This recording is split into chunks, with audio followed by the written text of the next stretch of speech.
हा धनराजचा डीएनएचा report. DNA report सांगतोय की सिद्ध धनराजचा मुलगा नाहीये. काय थेर चालली आहे तुमची? तुम्ही आत्ताच्या आत्ता त्या पोरीचा नाच सोडा आणि इथे निघून या. काळजी करू नकोस, मी लवकरच परत येतोय. सर करीना माझ्या नजरेसमोर आहे. बोला काय करू? तुम्ही तिचा पाठलाग करत राहा, आम्ही तुमच्या मागोमाग येतोच आहोत. बोल बोल. सर या हॉटेलमध्ये गेली. आता काय करायचं? काय करायचं, काय उचलायचं. चला. सर या अचानक कुठे गायब झाली? इथेच असेल कुठेतरी, बघा. मे आय हेल्प यू सर? या मॅम, आता एक मुलगी आली होती जस्ट आता. कुठे आहे ती? तर तुम्ही कुठल्या मुलीबद्दल बोलताय ते मला कसं कळणार ना?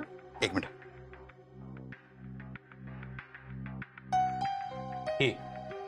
ही तर करीना. एक्झॅक्टली. कुठे आहे? इथेच कामाला आहे सर ती. इथे? कधीपासून इथे कामाला? नुकतीच लागली आहे. सर करीना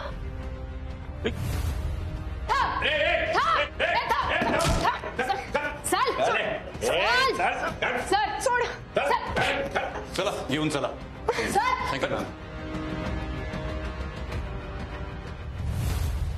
बोल नाही. हा, किती वेळा तेच विचारायचं.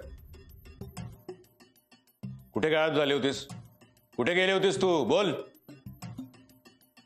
हे बघ करीना, तुझ्या भल्यासाठी सांगते. सर जर चिडले ना ते काय करतील ते सांगता येणार नाही. त्यामुळे जे काही आहे ते खरं खरं सांग. बोल नाही. मी गायब नव्हते झाले. नवीन काम मिळालं म्हणून आधीचं काम सोडलं होतं. ठीक आहे, ठेवतो विश्वास तुझ्यावर. पण तू काम सोडणं आणि त्याच वेळी तुझा मालक गायब होणं हा काय प्रकार आहे? ही काय भानगड आहे? मला त्याच्याविषयी काहीच माहित नाही. माहित नाही की राजन पर्वते कुठं हे सांगायचं नाहीये तुला? मी सांगितलं ना, मला खरंच काही माहित नाही. ए आवाज खाली. इथे मी प्रश्न विचारतो, त्या प्रश्नांची फक्त उत्तर द्यायची. काय कळलं? कुठे आहे राजन पर्वते? मला माहित नाही. अजय बद्दल तरी माहिती आहे ना? आता अजय कोण या नजरेनं माझ्याकडे बघू नकोस. हा काय? त्यालाही मारण्याचा प्लॅन होता ना तुझं? नाही हो, तुम्ही समजताय तसं काहीच नाहीये. मी का मारेल त्याला? ते तुला माहिती म्हणून तर विचारतोय ना. नाही सर, माझ्या मनात असा विचार कधीच आला नाही. कसं आहे करीना, एखाद्या माणसाला नवीन जॉब मिळाला ना की तो आधी घरी सांगतो. आनंदाची बातमी असते ना. पण तू तर तुझ्या आईला पण नाही सांगितलं असेल का? मला नाही सांगावं असं वाटलं. ए नीट उत्तर दे. मी नीटच उत्तर देते. शेवटचं विचारतोय, तू घरी का नाही सांगितलंस? आधी जे काय घडलं ते तुम्हालाही माहिती, आणि मला या सगळ्याचा कंटाळा आला होता. म्हणूनच कुणाला न सांगता मी निघून गेले. हे सगळं आमच्या समाधानासाठी सांगतेस की हे सांगून स्वतःचं समाधान करतेस? खोटं बोलतेस तू. मी तुम्हाला खरं काय तेच सांगते. सिद्धांत ज्या जिवंत आहे असं तू अजयला सांगितलंस. तू त्याच्या बरोबर आहेस असंही सांगितलंस. का बोललीस असं खोटं? का बोललीस असं खोटं? बोल ना. मी गंमत करत होते. काय बोलली? गंमत? गंमत तेव्हा करत होतीस का आत्ता करतेस? पोलीस म्हणजे काय मूर्ख वाटले तुला तुझं काही ऐकून घ्यायला? एवढं सगळं कांड करून वर सांगतेस गंमत म्हणून? काय लाज वाटत नाही तुला? खोटा रडे, खोटं बोलते. ये सर ती जरा जास्तच घाबरली. काही घाबरली वगैरे नाहीये. एक नंबरची नाटकी आणि ढोंगी मुलगी आहे ही. सगळं कांड आहे ना त्यामागे हिचाच हात आहे. हिनीच खून केलाय. काही सांगते आपल्याला. हिला काय वाटलं? ए तुला काय वाटलं आम्हाला खरं वाटेल तुझं बोलणं? हा सगळं सांग खरं काय. त्या आजीला काय सांगितलंस तू? काय सांगितलं? सिद्धांत छाया जिवंत का सांगितलं? हा तुझ्या आईला का नाही सांगितलं? बोल बोल. सगळ्या गोष्टी खरं सांगते का? करीना करीना बेशुद्ध पडली सर. करीना करीना. ए पक्या, जास्त मचमच करायची नाही काय? तुला सांगितलं ना तेवढंच करायचं. हे तुझ्या या थेऱ्यांबाबतीत साहेबांना कळलं ना तर डायरेक्ट ढागात पाठवतील तुला. राजन पर्वते, ओ राजन पर्वते. अरे ढवळे साहेब या ना, उभे का तुम्ही? तुझा पाहुणचार नको मला. साहेब कुठे आहेत पटापट सांग. ते अजून घरी नाही आलेत. घरी नाही आलेत? त्यांना सांगा पोलीस स्टेशनला यायला, नाहीतर आम्ही केस करू आणि वॉरंट काढू त्यांच्या अगेन्स्ट. तुम्ही एवढी घाई का करताय? ते येणारच आहेत ना. ते आले की मी त्यांना सांगते तुम्ही येऊन गेल्याचं. कुठे गेलेत कुठे ते? अहो साहेब, मागच्या वेळी सांगितलं होतं ना मी, ते मनशांती केंद्रात गेलेत. तुला काय वेडे वाटलो आम्ही? तू सांगणार आणि आम्ही विश्वास ठेवणार? ते खरंच मनशांती केंद्रात गेलेत. मॅडम, मनशांती केंद्र नाहीये, ते जुगाराचा अड्डा आहे. तिथे वेगळीच क्रांती घडते. तुम्ही त्यांच्याबद्दल आम्हाला विचारण्यापेक्षा त्या करीनाला शोधा ना. ती सापडली की हे कुठे ते पण कळेल. ती सापडली, पण राजन पर्वते सापडले नाहीत, म्हणून सारखं सारखं यावं लागतं इकडे. काय? करीना सापडली? कधी? कुठे? हो, तुम्ही मला काय प्रश्न विचारताय? आम्ही प्रश्न विचारायला आलोय तुम्हाला. अहो, पण तुम्ही तिची चौकशी केलीत का? केली. तिला काहीच माहिती नाहीये. आणि हो, राजन पर्वतेंना सांगा की तुम्हाला निमंत्रण आलंय पोलीस स्टेशन मधून. तीर्थप्रसादाचा लाभ घ्यायला या म्हणाव. हा,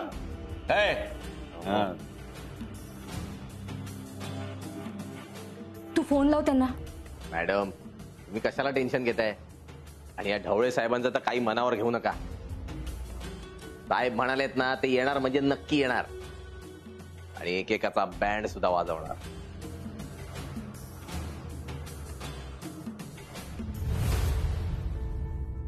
करीना, आता बरं वाटतंय ना?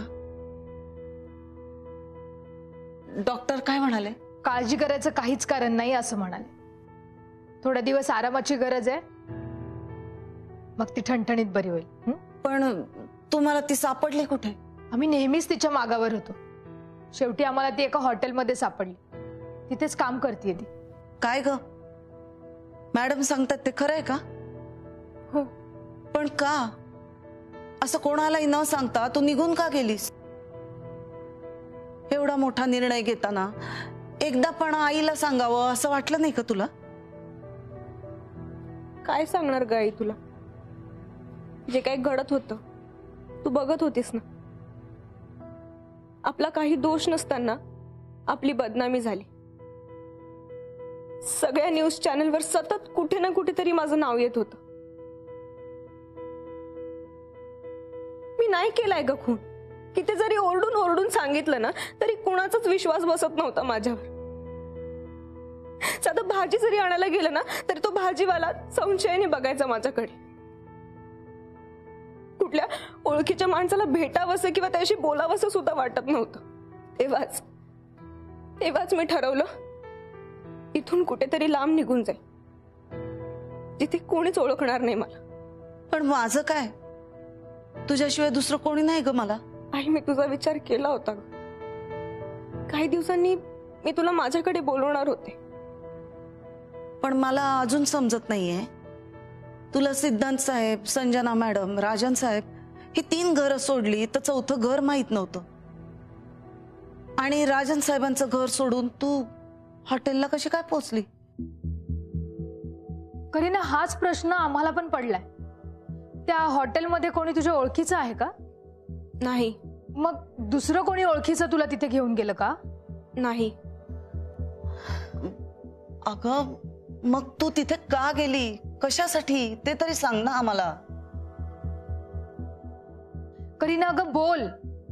तुझ्या अशा गप्पा बसण्यामुळे ना सगळे घोळ होणार आहेत.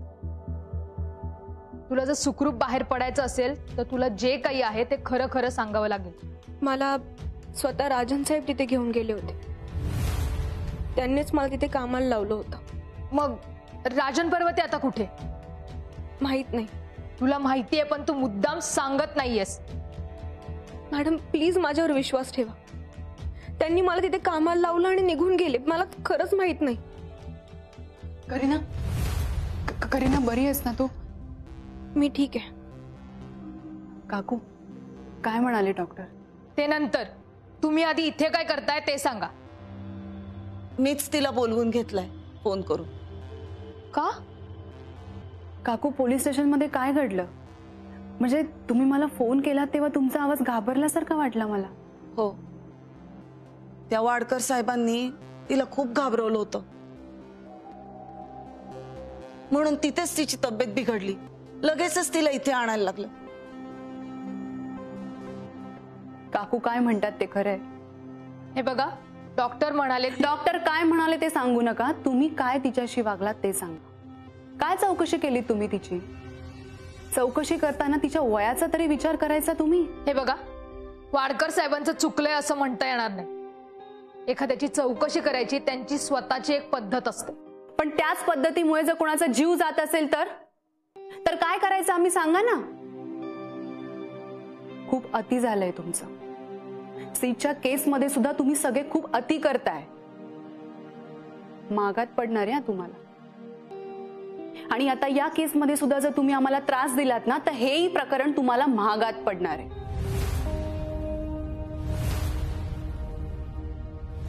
काय मित्रा, तू तर मला विसरूनच केलंस यार. काय काका, तुम्हाला कोण विसरेल? नाही, असं होतं कधी कधी. ब्रेकिंग न्यूज मिळेपर्यंत एखादी व्यक्ती खूपच महत्वाची वाटायला लागते. न्यूज मिळाली की कोण काका आणि कोण मामा, नातं ब्रेक, नाही का? इतरांचं मला माहित नाही, पण मी मात्र कोणाला विसरत नाही. नाही, तुझ्या स्वभावातला हा जो चांगुलपणा आहे ना, तू जाणवतो बरं का. म्हणून तर मी तुला आता थांबवलं इथे. बरं, काही काम होतं का? अच्छा, म्हणजे काहीतरी काम असेल तरच तू तुझ्या या काकाशी बोलणार आहेस?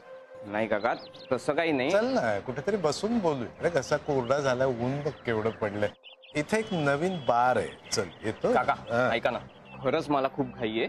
एक मीटिंग आहे, काही महत्वाचं असेल ना तर बोला. नाहीतर आपण नंतर कधीतरी भेटू ना. पण आता खरंच घाई आहे, निघू मी प्लीज. अरे वा, जेव्हा तुला बातम्या हव्या होत्यास तेव्हा माझी इच्छा नसताना मला रस्त्यात थांबवून बोलायचंस, अडवून ठेवायचंस, गोड गोड बोलायचंस. आज मी बोलायचं म्हणतोय तर मला टाळतोय. हो काका, खरंच मला खूप घाई आहे. ठीक आहे, जात. तुला जर माझ्याशी बोलायची इच्छा नसेल तर मलाही तुझ्याशी बोलायचं नाहीये. निक निक. एक गोष्ट आज लक्षात आली बोल, हे जग खूप स्वार्थी आहे. काका प्लीज, आता हे भाषण नको. भाषण नाही रे बाबा, फक्त जाता जाता तुला एक गोष्ट विचारतो की उसाचा रस कधी प्यायलायस का तू? उसाचा रस? आता हे काय मध्येच? उसाचा रस काढताना त्याला असं पिळून पिळून पिळून घाण्यात घ्यावं लागतं, तरी सुद्धा त्याचा रस असा निघतच राहतो. ओके नाही? पण काका, तुम्ही मला हे आत्ता सगळं का सांगताय? आता तुझ्या समोर एक गोड ऊस उभा आहे असं समज, आणि त्याचा रस निघतच राहतोय एवढं लक्षात ठेव, कितीही पिळलं तरी. झालं बोलून, येऊ मी आता? एक चांगली बातमी आहे बुवा. ऐकल्यानंतर तुला ती ब्रेकिंग न्यूज वगैरे वाटू शकते बघ. अरे आलास का तू?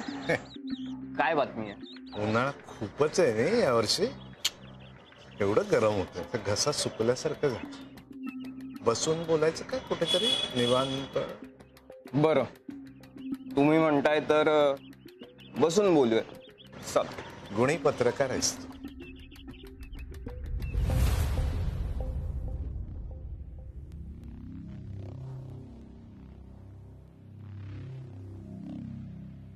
काका, एक फोन आहे प्लीज. हा शिवानी, एक ब्रेकिंग न्यूज आहे. बोल ना. पण त्याआधी मला प्रॉमिस कर की ही न्यूज मी सांगेन त्याच पॉइंट ऑफ व्ह्यू प्रेझेंट झाली पाहिजे. तू क्राफ्ट केली आहेस ना, मग मला इंटरफेअर करायची गरजच नाहीये. बोल. थँक्स. येस. कुठे भेटूया? City hospital. ताबडतोब ये. येतो मी, एक अर्धा पाऊण तासात पोचतो.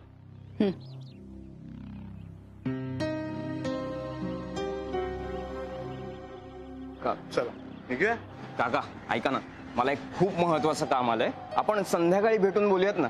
हा? अरे पण ती ब्रेकिंग न्यूज. काका, ती ब्रेकिंग न्यूज तुमच्याकडची आहे, ती दुसरीकडे कुठे जाणार? माझा तुमच्यावर विश्वास आहे, तुमचा माझ्यावर विश्वास आहे ना? हा, पण आत्ता मला निघायला हवं प्लीज. हा प्लीज. पण असं काय घडलं, म्हणजे नेमकं झालं काय? नाटक आहे तो सगळी. नाही पण साहेब, मी तुम्हाला सांगू का, ही सिद्धांत चहाची केस आपल्याकडे आल्यापासून मी पाहतोय ना, या केसमध्ये एवढी नाटकी लोक आहेत सगळी. त्यातली करीना आहे ना, मला जरा साधी सरळ वाटली. आता तो कुलदीप एक नंबरचा लबाड माणूस, अजय ऍक्टिंग करणारा, त्याची ऍक्टिंग बघत आलो आपण, आणि संजना आणि राजन यांच्याबद्दल काय बोलायचं आपण. या सगळ्यांमध्ये आहे ना, मला ही करीना जरा वेगळी वाटली. दिसतं तसं नसतं म्हणूनच तर जग फसतं ना ढवळे. तुम्हाला सांगतो, जर ही केस पहिल्यापासून माझ्याकडे कंटिन्यू राहिली असते ना, तर सगळ्यात आधी मी कोणाला उचललं असतं? कुणाला? Kareena. Sometime violence comes from silence. या तत्वावरही काम करावं लागतं ढवळे. आता तुम्ही बोलताय तर बरोबर असेल. बरोबरच आहे, बरोबरच आहे. परत जाऊ दे. ती कशी आहे? करीना ती शुद्धीवर आली आहे. आता शुद्धीवर आली म्हणजे तिचं डोकं ठिकाणावर आलं असेल नाही का? म्हणजे आता तिला बोलतं करता येईल आपल्याला. कशी बोलत नाही तेच बघतो आज. राजन पर्वतेचं काय? नाही, तो गायब आहे अजून. सध्या या केसचा तपास मी करतोय हे लक्षात आलं असेल त्याच्या. ढवळे, एक काम करा, त्या राजनच्या विरोधात एक अटक वॉरंट जारी करा. राजन पर्वतेच्या विरोधात अटक वॉरंट? का घाबरलात? नाही सर, तुम्हाला तर माहिती आहे राजन पर्वते हा राजकारणी माणूस आहे आणि त्याच्या डोक्यावर मोठ्या मोठ्यांचे हात आहेत. मग काय झालं? म्हणजे त्याच्या विरोधात ठोस पुरावा नसेल तर आपण अटक वॉरंट कसं? ढवळे, तुमच्या मागे मी उभा आहे आणि माझ्या मागे अख्खं पोलीस डिपार्टमेंट उभं आहे. घाबरायचं कशाला? आपण हवं ते करू शकतो. मी तर म्हणतो तुम्ही उद्याच्या उद्या प्रोसेस करा. साहेब, खूप मोठा प्रॉब्लेम निर्माण झालाय. काय झालं? न्यूज बघा. आपला गेम आपल्यावरच पलटी करण्यात आलाय. आता आपण आहोत सिटी हॉस्पिटलमध्ये. या हॉस्पिटल मधल्या एका स्पेशल वॉर्ड मध्ये एक स्पेशल व्यक्ती ऍडमिट आहे. पोलिसांचा अभेद्य असा पहारा भेदून आम्ही तुमच्यासाठी त्या व्यक्तीला भेटायला आलेलो आहे. ती व्यक्ती आहे करीना. करीना सिद्धांत छायाच्या केस मधली एक संशयित आरोपी आणि एक महत्वाची साक्षीदार. करीना गेले अनेक दिवस गायब होती. तिच्या मागावर सगळेच जण होते, पण पोलीस सगळ्यांच्या पुढे. त्यांनी कोणालाही कळू न देता तिला ताब्यात घेतलं. तिने आपल्या बाजूने बोलावं, आपल्या बाजूने साक्ष द्यावी म्हणून तिचा मानसिक छळ केला. तिची प्रकृती खालावली म्हणून तिला हॉस्पिटलमध्ये दाखल करण्यात आलं. पोलिसांनी कितीही लपवलं तरी सत्य हे लपवून राहणार नाही. करीनाची ही अवस्था पाहून तिच्या आईला काय वाटतंय हे आपण जाणून घेऊयात. करीनाच्या या अवस्थेबद्दल तुम्हाला आता काय वाटतंय? आता काय बोलायचं आणि काय सांगायचं? आधीच सिद्धांत साहेबांच्या खुनाचा आरोप, त्यातून माझी पोरगी आत्ता कुठे सावरतीये, तर अजयच्या केसमध्ये तिचं नाव घेतायत सगळे. माझी बिचारी पोरगी घाबरलेली आहे आणि जो तो येऊन तिला त्रास देतोय. तिला काही कळे ना हो काय करावं.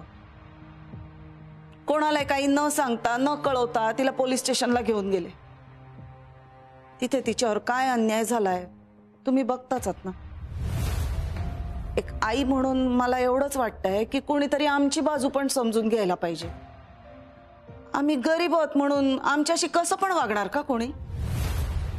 एक जबाबदार लेडी कॉन्स्टेबल म्हणून तुमचं काय म्हणणं आहे या प्रकारावर? माफ करा, पण मला या विषयावर काही बोलायचं नाही. मॅडम, तुम्ही असं बोलून पळ काढू शकत नाही. लोकांना जाणून घ्यायचंय की नक्की करीनाला ताब्यात का घेतलंय. चौकशीच्या नावाखाली एखाद्या व्यक्तीचा असा छळ करणं हे चुकीचं नाहीये का? या सगळ्या मागे पोलिसांचा नक्की हेतू काय आहे ते कळत नाहीये. करीनाचा आधार घेऊन पोलिसांना कोणाला तरी वाचवायचंय का, की त्यांना खऱ्या खुन्याला नक्की पकडायचंय? हा प्रश्न अजूनही कायम आहे. साहेब, आपलाच गेम आपल्यावर उलटवलाय. उलटवलं असं नाही म्हणता ना ढवळे, पण आपलंही चुकलं. आपण थोडी सावधगिरी बाळगायला हवी होती. साहेब, आपण पण घाई केली. हे मला ही बातमी सगळीकडे पोहोचली असेल. एक बातमी आली म्हणजे काही केस संपत नाही ढवळे. अजूनही ही केस माझ्या हातात आहे साहेब. पण मला कॉन्फिडन्स आहे ढवळे, मॅडम येण्या अगोदर ही केस मी सॉल्व्ह केलेलीच असेल.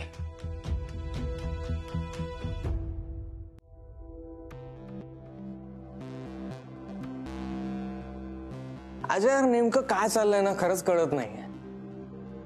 आपल्याला असं वाटतं की करीना गायब आहे, पण तिला तर पोलिसांनी ताब्यात घेतलंय आणि कुठल्या हॉटेलमधून तिला उचलल्याचं बोललं जातंय. मग ती का तुला सारखं ती सिद्ध सोबत आहे असं सांगत होती, आणि ते पण अलिबाग पर्यंत तुला का बोलवून घेतलं? मलाही तेच कळत नाही ना अजय. हे प्रकरण वाटतं तितकं सोपं नाहीये. बरोबर बोलतोस तू.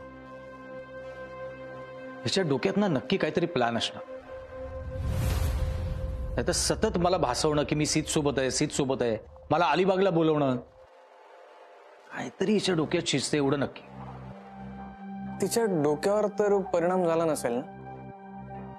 असं म्हणून तू तिला वेडी ठरवतोयस. मला विचारशील ना तर 1 नंबरची शाणी पोरगी आहे ती. नाही तसं नाही, तिला हॉस्पिटलमध्ये ऍडमिट केलं ना म्हणून मी तसं म्हणतोय. काय मानसिक आजार वगैरे नसेल ना? नाहीतर जी मुलगी तुझ्या अंगावर गाडी घालू शकते ती पोलिसांना बघून आजारी का पडेल? तू नको रे बाबा त्या गाडीचा विषय काढू परत परत. का भीती वाटते? पण डोंट वरी, ती आता हॉस्पिटलमध्ये आहे, त्यामुळे आता तरी तिच्यापासून तुला काही धोका नाही. मी त्या गोष्टीबद्दल सिरियसली विचार करत असताना तुला अजूनही मस्करी सुचते. मस्करी कुठे करतोय मी? फॅक्ट आहे तेच सांगतोय ना मी तुला. बरं चल, आता विषय निघालाच आहे तर मला सांग, करीनाची आणि तुझी काय दुश्मनी आहे रे? कोण म्हणाल? कोण म्हणाला असेल? आणि तिची आणि माझी दुश्मनी कशाला असेल ना? तेच तर मी तुला विचारतोय. अरे मला विचारण्यापेक्षा असं कोण म्हणाल ते सांग ना. असं समज की तूच म्हणतोयस. म्हणजे? हे बघ आजा, जेव्हा ही गोष्ट मी तुला पहिल्यांदा विचारली तेव्हा तू कसा गडबडलास? काहीतरी असल्याशिवाय तू असा गडबडणार नाहीस. एवढी वर्ष सोबत राहिलोय, एवढं तर ओळखतो ना मी तुला. ओळखतोस ना? मग जरा शांतच राहा. उगाच नको तो विषय काढून मला त्रास देण्याचा प्रयत्न करू नकोस.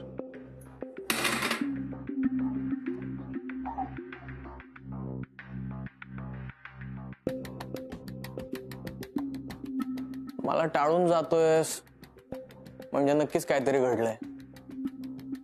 असं काहीतरी घडलंय जे एक तर तुला मला सांगायचं नाहीये किंवा तुला सांगता येत नाहीये. टीव्ही बघताय ना वाडकर? Yes sir. या केसमध्ये डिपार्टमेंटची आधीपासूनच बदनामी झाली आहे. आधीच्या चुका सावरायच्या सोडून आता हे नवीन काय करत बसताय तुम्ही? सर, यावेळी माझं ठाम मत आहे, पोलीस डिपार्टमेंटची नाचक्की व्हावी म्हणून हा सगळा प्लॅन केला गेलाय. पण मीडिया तर असं म्हणते की तुमच्यामुळं आज त्या मुलीवर ही वेळ आली आहे. नो सर, हा सगळा खूप मोठा प्लॅन आहे. हे सगळं तुम्ही कशावरून एवढा ठामपणे सांगू शकता वाडकर? सर, ही केस मी पुन्हा एकदा हातात घेतली तेव्हापासून काही नव्या गोष्टी घडत आहेत, काही नवीन गोष्टी समोर आल्यात. Please explain. सर, पहिली गोष्ट म्हणजे राजन पर्वतेबद्दल. आपण केसच्या सुरुवातीला राजन पर्वतेबद्दल संशय व्यक्त केला होता, तेव्हाही आपली अशीच बदनामी झाली होती. आणि आता स्वतः राजन पर्वतेच गायब आहेत. आणि त्याच वेळी ती करीना सुद्धा गायब झाली होती. करीना सिद्ध बरोबर आहे असं तिनं अजयला सांगितलं होतं. सो ती अजयच्या कॉन्टॅक्टमध्ये होती. तेव्हापासून आम्ही अजयवर पाळत ठेवून होतो. त्याच वेळी या करीनानं अजयवर हल्ला करण्याचा प्रयत्न केला. सर, ती करीना वयाने लहान आणि इनोसंट दिसत असली तरी ती. पण हा हल्ला तिनंच केला हे सिद्ध करण्यासाठी तुमच्याकडे काही पुरावा आहे का? No sir. म्हणजे आता ठोस पुरावा जरी हातात नसला तरी राजनचा शोध सुरू आहे. एकदा तो हातात आला की. Just shut up Wadkar. मी तुम्हाला आधीपासूनच सांगत होतो की ही हाय प्रोफाईल केस आहे. या केसच्या बाबतीत कुठलंही पाऊल उचलताना जबाबदारीने उचलायला हवं. पण तुम्ही सुरुवातीच्या काळात ज्या चुका केल्या त्या चुका तुम्ही आता परत परत करताय. डिपार्टमेंटचं नाव तुमच्यामुळे बदनाम झालंय आणि तुमच्या चुकांमुळे आता पुन्हा पुन्हा तेच घडतंय. बट सर, एकदा माझी थिअरी तर. Just shut up. ती मुलगी काय नाव तिचं? सर, करीना. हा, करीना. तिच्यावरची केस मागं घ्या. आणि त्या राजन पर्वतेंचं काय झालं? त्यांचा शोध सुरू आहे सर. तो थांबवा, ताबडतोब थांबवा. पण sir, it's my order. Revathi आल्यावर ती पुन्हा चार्ज घेईल आणि या केसचं काय करायचं ना याचा निर्णय तीच घेईल. बट सर, प्लीज एकदा माझं ऐकून घ्या. सर, माझ्या लेवलला ही केस मी जवळपास सोडवत आणली. इनफॅक्ट सिद्धांत छायाचा खुनी कोण आहे तेही मला कळून चुकलंय. सर, या तपासामध्ये कोणालाही संशय येऊ नये म्हणून हे करीनाला अटक करण्याचं, तिचं इन्व्हेस्टिगेशन करण्याचं नाटक मी केलंय. सर, हा सगळा माझ्या तपासाचा भाग आहे. सो सिद्धांत छायाचा खरा खुनी कोण आहे हे खरंच तुम्हाला माहिती आहे वाडकर? येस सर, मी खात्रीपूर्वक सांगू शकतो. हे सगळं त्या धनराजचंच काम आहे. पण ते तर त्याचे वडील आहेत. सर, आपण असं समजतो, पण डीएनए रिपोर्ट दाखवतात की धनराज सिद्धांत छायाचा वडील नाहीये. ठीक आहे, मान्य. पण त्यांनीच खून केला आहे याचा काही पुरावा आहे तुमच्याकडे? सर त्या दृष्टीने माझं इन्व्हेस्टिगेशन सुरू आहे आणि मला खात्री आहे की तुम्ही खात्री आहे असं जेव्हा बोलता ना तेव्हाच कळतं की नक्कीच काहीतरी गोंधळ घालणार आहात आता. वाडकर, आता तुमच्याकडे फक्त 2 ऑप्शन्स आहेत. एक तर तुम्ही रेवतीला फॉलो करा किंवा काही दिवसांची सुट्टी घेऊन घरी बसा. आणि तुम्ही सध्या जो काही गोंधळ घालता ना तो गोंधळ पाहता मला असं वाटतं की तुम्हाला आता मोठ्या सुट्टीची गरज आहे.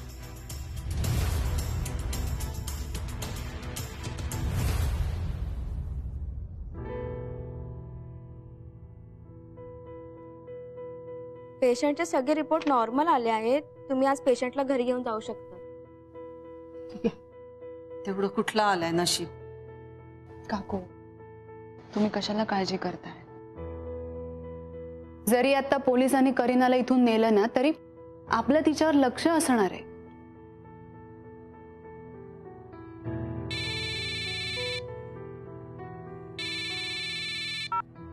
Hello sir.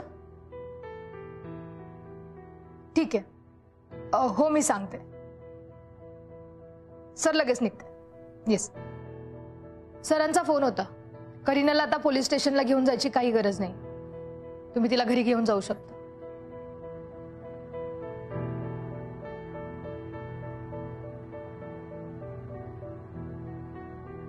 शिवानी, तुझ्यामुळे शक्य झालं सगळं. तुझ्यामुळे माझी पोरगी आज माझ्या जवळ आहे. काकू, पण मी असं काय केलंय? तू ती बातमी बनवलीस म्हणून पोलीस मागे हटले, नाहीतर आत्ता तिला घेऊनच गेले असते. त्या मॅडम तिला घेऊन जाण्यासाठीच थांबल्या होत्या एवढा वेळ.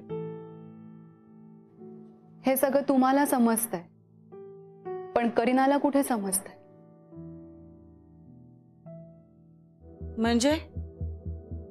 म्हणजे आपल्याला तिची काळजी वाटतेय, तिच्यासाठी आपण काहीही करू शकतो हे तिला कळत नाहीये ना. नाहीतर एवढ्यात तिने आपल्याला सगळं खरं सांगितलं असतं ना. सांगेल ना.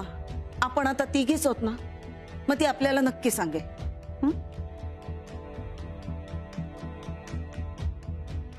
बोल करीना, नक्की हा सगळा काय प्रकार आहे? सिद्ध तुझ्या बरोबर होता असं तू म्हणत होतीस, हे सगळं खरं आहे का? जर खरं असेल तर सिद्धांत साहेब आता कुठे आहेत?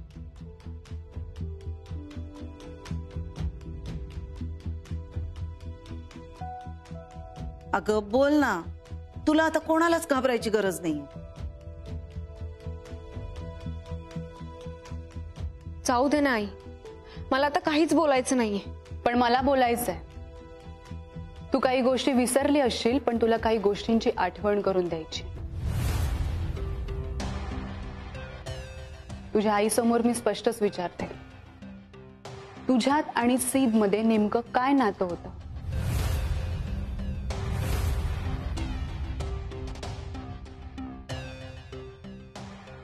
तुम्ही असं का विचारताय? मी असं का विचारते हे तुला माहितीये करीन. शेवटच्या पार्टीमध्ये काय झालं होतं हे तुला चांगलंच माहिती आहे. तू सीटच्या जास्तच जवळ आली होतीस.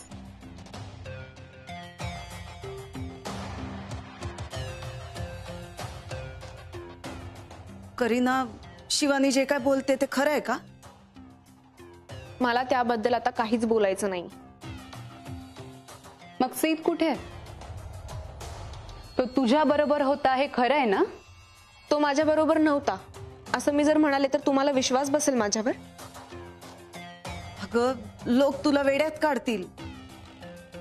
मेलेला माणूस कधी जिवंत होईल का? मग कशाला विचारताय ना मला? जर माझ्या बोलण्यावर तुमचा विश्वासच बसणार नसेल तर का विचारताय?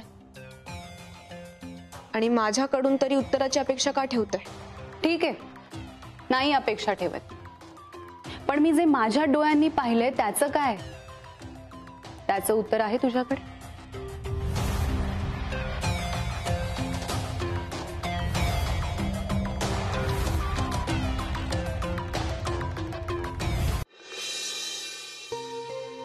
करीना, बोला. मला चहा हवा होता. कपडे वाळत घातले की आणून देते.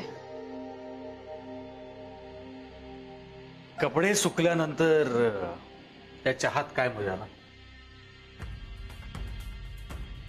खरी मजा तेव्हाच आहे जेव्हा अंगावरचे कपडे ओले असतील. मला असं म्हणायचं होतं की ओल्या कपड्यात छान दिसतेस.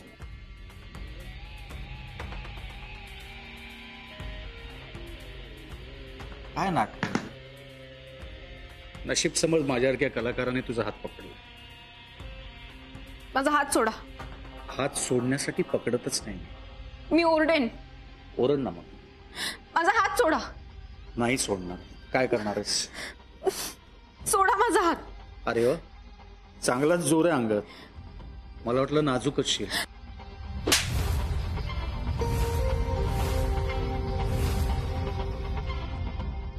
सिद्ध, तिच्याशी असं वागताना तुला लाज वाटत नाही? या फालतू कामवालीसाठी माझ्यावर हात उचललास? माझ्या ती कामवाली बाई नाहीये, ती माझ्या घरची एक मेंबर आहे. आणि जर तू तिच्याशी असं वागणार असशील तर ते मी अजिबात खपवून घेणार नाहीये. अति होतंय.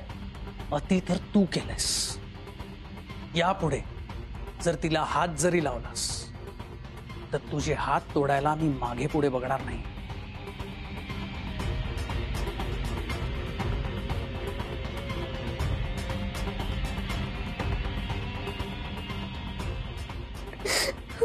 करीना, आय एम सॉरी करीना.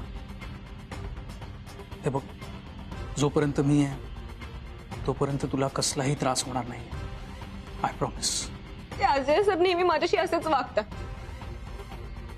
ते तुमचे मित्र आहेत म्हणून मी काही बोलत नाही, पण आज जरा जास्तच. आय नो, पण आज तो जे वागला ते शेवटचं.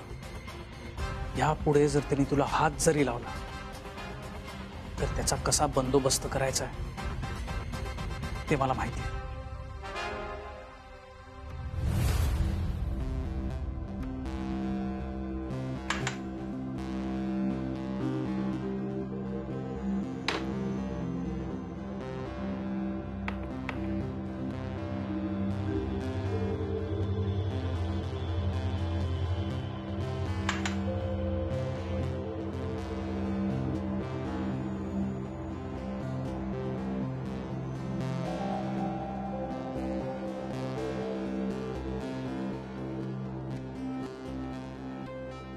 तुम्ही इथे काय करताय? मी इथे काय करतोय? तुला एकटक बघतोय. तुम्ही प्लीज बाहेर जा. नाही जाणार. मग बाहेर जा, नाहीतर नाहीतर काय? समजा मी बाहेर गेलो तर तुझा व्हिडिओही बाहेर जाईल.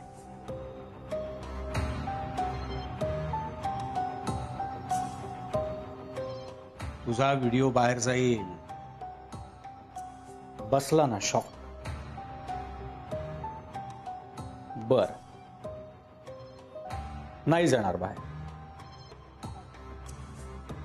फक्त तू मला कॉपरेट करायला पाहिजेस.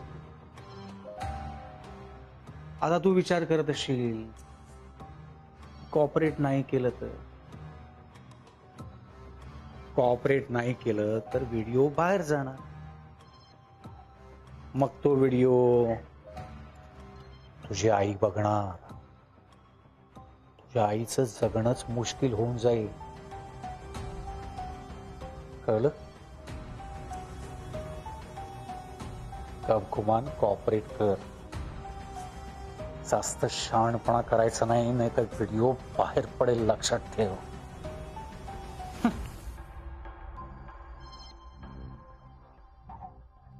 करीना, मी करीना, काय झालं? What happen? मी त्या अजयला सोडणार नाही. काही झालं ना, मला नाही सोडायचंय त्याला. मला मारायचंय त्याला. हो हो ठीक आहे. Relax relax. Take it easy. Calm down. ते सोडा. मला वाटलंच परत त्या अजयने तसंच काहीतरी केलं असणार.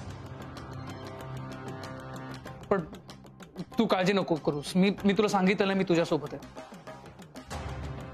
त्या अजयला तर मी सोडणार नाही. फक्त आजची पार्टी होऊ दे. त्यानंतर त्याला काय करायचं ते मी ऑलरेडी डिसाईड केलं. यानंतर तो तुला कधीही त्रास देणार नाही. I promise.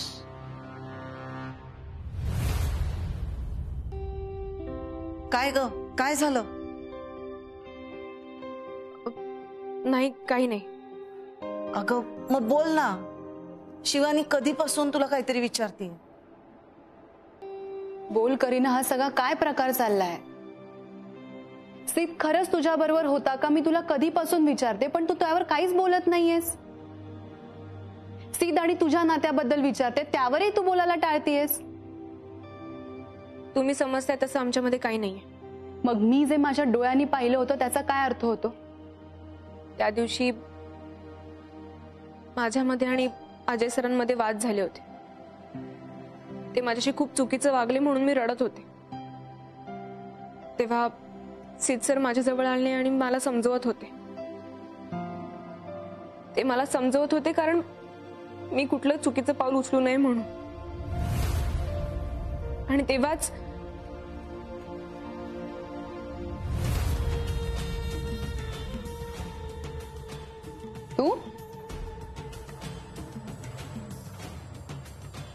तू इथे काय करतोय? साहेबांना करीनाच्या आजाराबद्दल कळलं, त्यामुळे त्यांनी गेटवेल सून काय ते असतं त्यासाठी हा बुके पाठवलाय. काही गरज नाहीये. जसा घेऊन आलास ना तसाच घेऊन जा परत. सॉरी, साहेबांना कुठलीही गोष्ट देण्यासाठी आवडते, परत घेण्यासाठी नाही. आणि हो, कसली गरज लागली तर मला कॉल करायचा, कळलं? त्यांना सांग मी उद्यापासून कामाला यायला तयार आहे.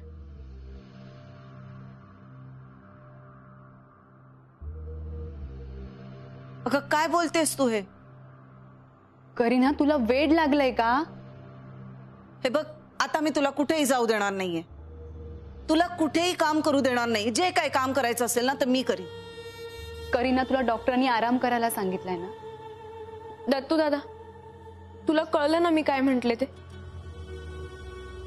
मी उद्यापासून कामाला यायला तयार आहे असा निरोप तू साहेबांना दे.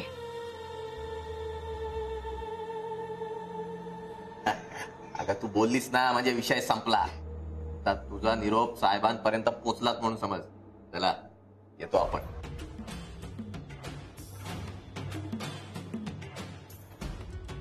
करीना, हे अति होत आहे आता. आई प्लीज, मी बाकी सगळं तुझं ऐकत असले तरी कामाच्या बाबतीत मी तुझं ऐकणार नाही. करीना, तुला कामच करायचंय ना? तुझ्यासाठी काम मी शोधते. मी तुला एखादा जॉब मिळवून देते. नाही, मला त्याची काहीच गरज नाही. मला काम राजन साहेबांकडेच करायचं. अगं पण ते माणूस म्हणून कसे आहेत हे मला माहिती आहे, म्हणूनच मला त्यांच्याकडे काम करायचं.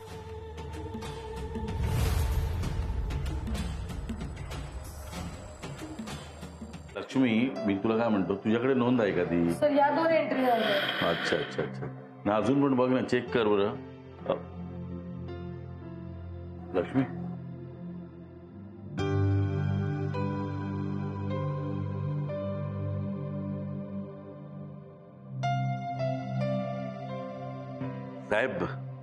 साहेब जाऊ दे ना, कशाला मनाला लावून घेता एवढं? तुम्हाला नाही समजणार डबळे. एखादी केस सॉल्व्ह करताना काही सिद्ध करण्यासाठी आपण जीवापाड मेहनत करतो. क्राईमच्या सगळ्या शक्यता पडताळून बघण्यासाठी रात्रीचा दिवस करतो, सगळं काही करतो. आणि होतं काय? असा हातातोंडाशी आलेला घास असतो आणि तो कोणीतरी हिरावून घेतो. हे जेव्हा बघतो ना आपण, तेव्हा काय त्रास होतो ते मला सांगता येणार नाही, तुम्हाला कळणारही नाही. तुमची धडपड माहिती आहे, आम्ही होतोच ना बरोबर. हो ना. I know. आणि म्हणूनच तुम्हाला हे माहितीये की रेवती मॅडम इतके दिवसात जे करू शकले नाही ते मी करून दाखवलं काही दिवसात. पण आता काय, असा शेवटचा अटॅक करणार आणि खरा खुनी कोण आहे असं समोर आणणार, तेव्हा हे नको ते घडलं. सर, तुम्ही म्हणताय ते अगदी बरोबर आहे, पण आता मोठ्या साहेबांनीच असा निर्णय घेतला तर आपण तरी काय करणार ना? हे मोठ्या लोकांचं हे असंच असतं ना. आता हेच होणार आहे. मेहनत मी करायची आणि रेवती मॅडम आल्या की सगळं क्रेडिट आयतं घेऊन जाणार. सर मला नाही वाटत मॅडम असं काही करतील. तुला तर वाटत नाहीये, मला खात्री आहे. रेवती मॅडम आहे ना, ज्याचं त्याचं क्रेडिट ज्याला त्याला देऊन मोकळ्या होतात.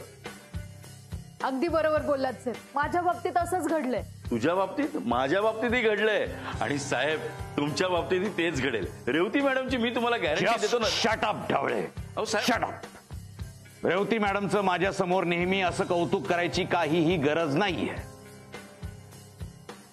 तुम्हाला माझ्याविषयी काही वाटत नाही, माहितीये मला, माहितीये नाही, माहितीये मला, काही वाटत नाही, हरकत नाही.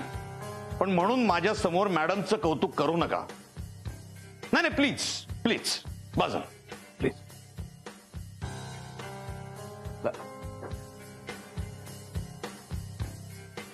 तुम्हाला काय वाटतं? जे घडलंय ना ते चांगल्यासाठीच घडलंय. नाहीतर वाडकर साहेब आहे ना उत्साहाच्या भरात काहीतरी केलं असतं आणि या केसची वाट लागली असती. बरोबर आहे, पण आता रेवती मॅम पण आल्या पाहिजेत. खरंच एकदा त्या आल्या ना की त्यांना सगळं सांगून अपडेट करीन.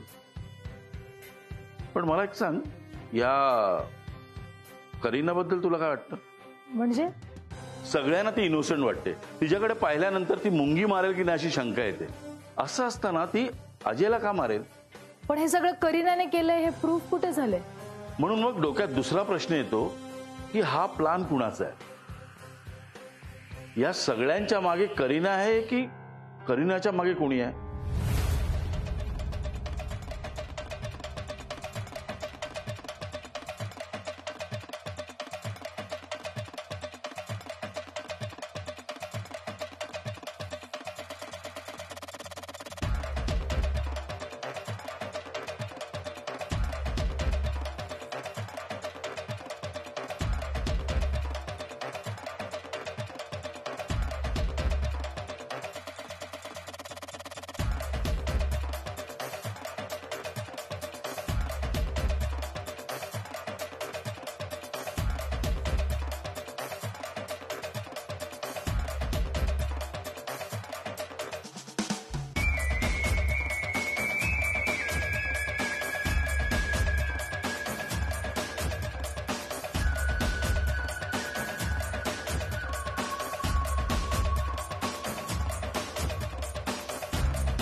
करीना प्लीज मला मारू नको, मी तुझ्या पाया पडतो, प्लीज मला मारू नको, प्लीज प्लीज.